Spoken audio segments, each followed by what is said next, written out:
morning, everyone. I'm Giulio Faldetta, and today I'm going to talk about my thesis entitled The Effect of Culture on the Economy of Italian Cities, a data-driven analysis that was conducted with Professor Niku Sebe and Dr. Bruno Lepri. So let's start with the introduction, and more precisely with the motivations that led us to the development of this thesis.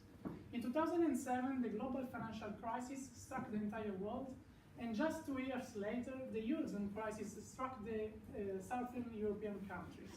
So that in 2010, we have the Italian Minister of Economy and Finances, Giulio said, "People can't just eat culture."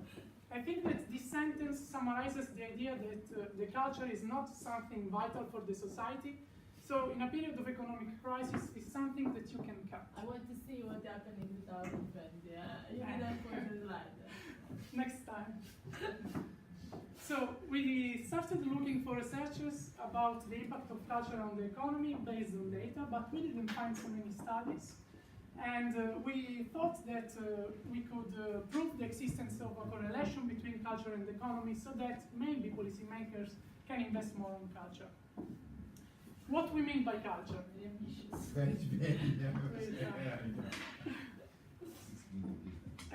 What we mean by culture? We could think of culture like the set of attributes of a certain group of people, but this is not what we took into account during our study. What we mean by culture is the urban culture, so the set of cultural places such as monuments, museums, and so on, that characterize a certain location, a certain city or district, as well as the urban vitality. So from now on, when I speak about culture, I mean this kind of culture.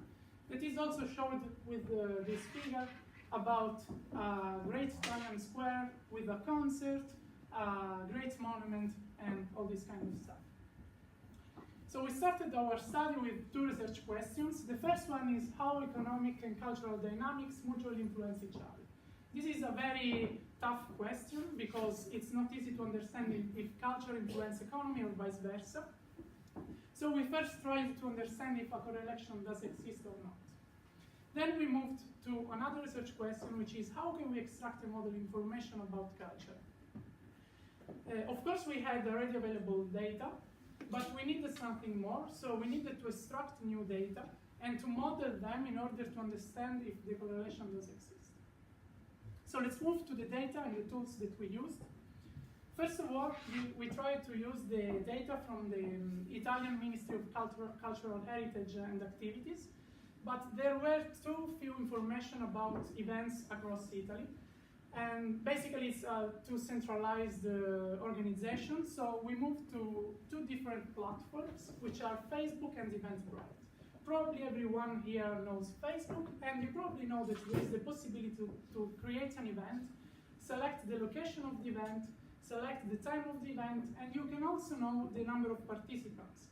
So it's everything perfect. It's very similar with Eventbrite, but unfortunately there were too many limitations because the data from Facebook are not freely available also for researchers.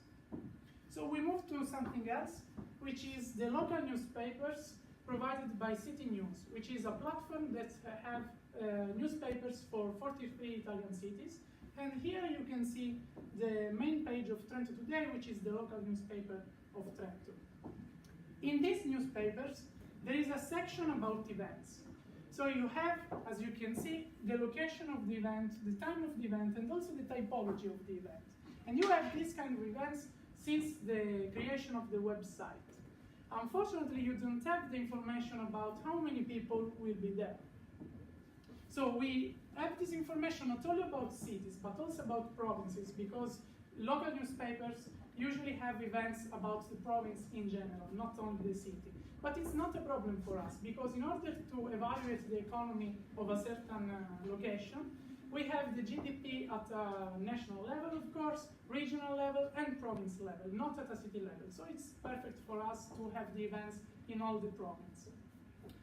We could think that the 43 cities is a limitation for us, but it's not, because you can see, unfortunately, the projector is not perfectly located, but you can see that we have dots all across Italy from north to south, and we have a really large variety of cities with different population size, GDP, and employment rate. cultural points of interest, and we try to use Foursquare in order to extract information about these points of interest. Unfortunately, we phased out also limitation with Foursquare, because you can extract information freely, but you can extract only a certain amount of data each day, and for our study, probably we needed something like 1 year or 2 years to extract all the data. So we moved to OpenStreetMap, which is kind of Google Maps, but it's constructed by users, and you can use an API in order to extract all the information. Then we also used other data, such as the urban land use provided by Copernicus, which is a European project. And you can see here the map of Trento with different colors, depending on the typology of the area. So if you have a residential area, you have the red color. Then there is the green area, the industrial area, and so on. We also used information about the education level. We used information about tourism and also information about companies. We had this amazing data set provided by Servet with information also about the field of each company, so the number of cultural points of interest, the number of cultural employees for each province. This is probably the most boring slide, but it's very short. There is a glossary of the indexes that we used for our analysis. We have the Pearson correlation coefficient, which indicates the strength and the direction of the linear relationship between the variables. It ranges from -1 to 1, and you have a negative value if the direction is from top to bottom and a positive value otherwise. We performed several linear regressions, and you can think about linear regression just like a straight line that tries to follow the trend of the data. But of course, we are supposing that the response is a linear function of the input. We then used the coefficient of determination R squared in order to evaluate the performances of the linear regressions. And it gives basically the proportion of the variance, and this time ranges from 0 to 1 because it of course is a squared value, so it cannot be negative. And then the famous mean square error, which represents the average square difference between the observed values and the estimated ones. Sometimes linear regression is not enough because cities are more than the linear sum of their individual components, which means that the larger is the population in a city, the higher is the probability that you find someone with a different background that can enrich your skills, or also people very similar to you. You create new groups, and these groups really influence the economy, not in a linear way. So we move from this linear correlation between index y and population size to the scaling law. We have the index at time t, which is equal to y0, which is the normalization constant, times the population size at time t, to the power of beta, which is the scaling coefficient, which, let's say, reflects the general dynamic rules taking place in each city. Of course, if beta is equal to 1, we have a linear relationship, but usually we have beta greater than 1, which represents a superlinear correlation between the variables. So let's see the results that we obtained. First of all, we generated a few heat maps, and you can see here on the left side of the screen the map of Italy with each province, the 43 provinces, colored with a different color based on the number of events. And you can see that Milan, Rome, and Verona overperform with regards to all the other provinces. On the right side, we have the map based on the cultural points of interest, and you can see that in general, we have better performances on the north of Italy. We also did linear regressions, and we have on the left side the number of events used as independent variable and the GDP used as dependent variable. You can see that there exists a kind of linear correlation, but it's not so good. Indeed, you can see that the value of R square is above 0.5, and this is mainly due to the fact that Milan and Rome are two special provinces in Italy because they have a huge GDP. In fact, Rome is the capital city of Italy, and Milan is, let's say, the economic or industrial capital city of Italy. And then we have Padua with a lot of events, but not a so high GDP due to the fact that there is an arena there where a lot of events are performed. Then we used also the number of cultural points of interest as independent variable, and we obtained better results with a value of R squared of 0.79 and a mean square error of 210, which is very low. But we can achieve an even better result by using the scaling law. You can see here that the orange line better fits the data with regard to the previous green line, showing a value of beta which is 2.44, which means that we have a superlinear correlation between the number of cultural points of interest and the GDP. And we did this also for other cultural factors, and you can see here that we also found out superlinear correlations with these cultural factors. We also performed a multiple regression by choosing 3 cultural factors as independent variables, which are the number of events, the number of cultural employees, and the number of cultural points of interest. And we achieved this good performance with a value of R squared of 0.82. Of course, we could achieve an even better result by looking at other variables, because the GDP is highly influenced by, for example, the number of companies or the budget of the companies in each province. But our goal is not to predict the GDP. Our goal is to show that there exists a correlation between a number of cultural variables and the GDP. Of course, we faced few limitations, and you can see here 3 of them. First of all, we didn't have the size of each event. So, for instance, we have an event with just 10 participants that is identical to an event of 1,000 participants. Because we didn't have this information, we couldn't use the data from Facebook. Then we also have a limitation regarding the newspapers, because they are influenced by the engagement of the reporters.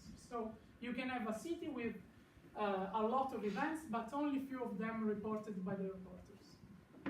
And then we also have the absence of ground truth that make us impossible to verify the completeness of the data. Despite all of these limitations, we think that our analysis is an instrument, or at least a first step for policymakers in order to act on cultural factors and improve also the economy. So to sum up, in a scenario of 43 Italian cities, we did the following things. We scraped web pages in order to obtain new information about the events. Then we studied ancestral evaluation metrics in order to understand if this correlation exists or not. We also tested the scaling laws, and we found out that a superlinear regime exists between the cultural factors and the GDP. And finally, we performed geospatial data processing, followed by the creation of the heat maps that you saw before, and also other heat maps that I didn't put in this presentation, otherwise it would have been too long. So, thank you very much for your attention. Thank you to Nico, to Bruno, and to Marco. And if you have any questions, please don't hesitate.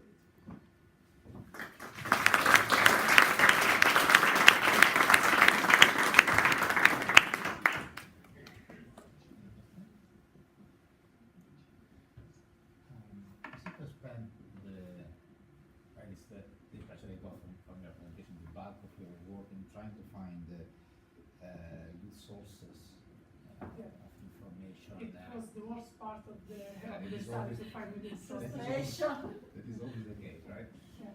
But I wonder why maybe you spend maybe time in finding out little variables. So I don't know, for example, how you count for, I don't know, the size of the cities, or the presence of universities, or the acceptance of the diversity of the people, or the budget that the city devoted to Okay. kind of things. These were data that we used, but we didn't use data about the diversity of peoples, because remember, we said at the beginning that there are 2 definitions of culture, and we didn't choose this definition of culture, but we chose this one.